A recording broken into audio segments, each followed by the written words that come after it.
ہمیں یونانی علم النجوم کی پیشن گوئیوں کا تو نہیں پتہ، مگر ان کے ذائچہ میں سٹار پوزیشن غلط ہوتی ہے۔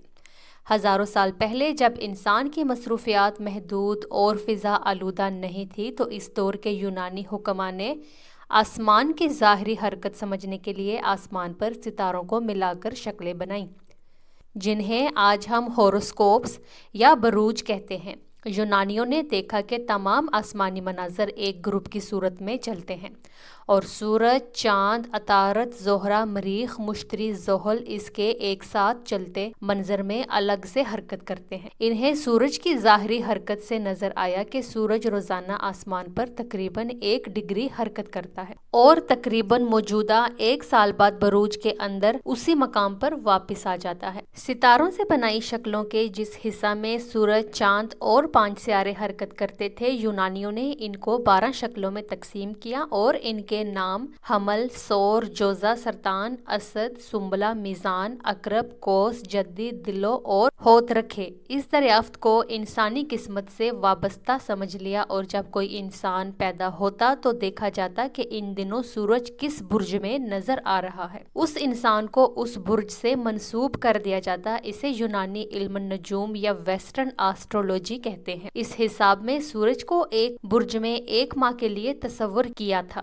سائنس مشاہدات کے لیے آسمانی مناظر میں ستاروں اور سیاروں کی حرکات کو تو استعمال کرتی ہے مگر اس کے قسمت پر اثر سے متفق نہیں۔ مگر کیا یونانی حکماء کی طے کردہ سٹار پوزیشن اتنی درست تھیں کہ اب وہ ویسے ہی کام کر رہی ہوں؟ اور کیا ہم ان کے بتائے حساب پر ستاروں یا سیاروں کی پوزیشن نکال کر آسمان پر ان کا بتایا ہوا منظر دیکھ سکتے ہیں؟ اس کا جواب نفی میں ہے۔ ایک تو ہمیں ستارے جو شیپ بنائے نظر آتے ہیں یہ چھوٹے پیمانہ پر تو مستقل ہے، مگر جب سورج گلیکسی کے گرد ہزاروں سال میں کافی فاصلہ طے کر لیتا ہے تو یہ اشکال بھی بدل جاتی ہیں۔ دوسرا، ہمیں سورج کس برج میں نظر آئے گا، اس کا تعلق زمین کے گردش سے ہے۔ زمین صرف اپنے محور پر یا سورج کے گرد ہی نہیں گھومتی بلکہ اس کے علاوہ زمین ٹیڑھے لٹو کی طرح پریسیشن یا اپنی حرکت سے انحرافی حرکت بھی کرتی ہے۔ زمین کا یہ سائیکل 25,800 سال کا ہے۔ زمین کی حرکت میں فرق کی وجوہات میں سورج، چاند اور دوسرے سیاروں کی کشش کا زمین پر اثر، زمین کا اپنے محور پر جھکاؤ اور اس طرح کی کئی وجوہات ہیں۔ زمین کی حرکت میں اس طرح کے کئی اور بہت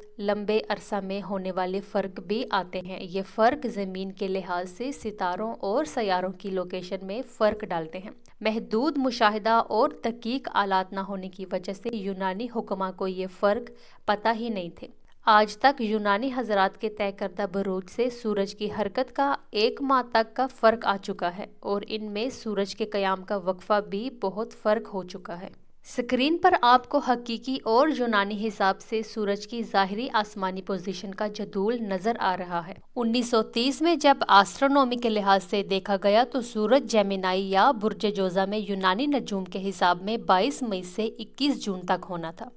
اس لیے اس عرصہ میں پیدا ہونے والے افراد کا برج جوزہ بتایا جاتا ہے، جبکہ در حقیقت سورج ان دنوں ٹورس یا برج ثور میں نظر آتا ہے۔ اگر بروج کا اثر قسمت پر ہوتا بھی تو بھی یہ حساب غلط ہے اور بندہ کا برج وہ نہیں ہوتا جو ہمیں نجومی بتاتے ہیں۔ ابھی تک بھی 1930 والے اس حساب میں 1-2 دن کا ہی فرق ہوگا۔ یہ سوال ہم آپ پر چھوڑتے ہیں کہ جو علم ہمیں آسمان پر ستاروں سیاروں کی درست پوزیشن بتانے سے قاصر ہیں، کیا وہ ہمیں ہماری قسمت کا حال بتا سکتا ہے؟ لیکن اس سے مراد یہ نہیں کہ ہم یونانی حکماء کی اس بے سر و سامانی میں ستاروں کی پوزیشن معلوم کرنے کی تحقیق کی تعریف نہ کریں۔ اگرچہ وہ تحقیق درست نہ تھی مگر آج کل کی تحقیقات کے لیے وہ ایک سنگ میل کی حیثیت رکھتی ہے۔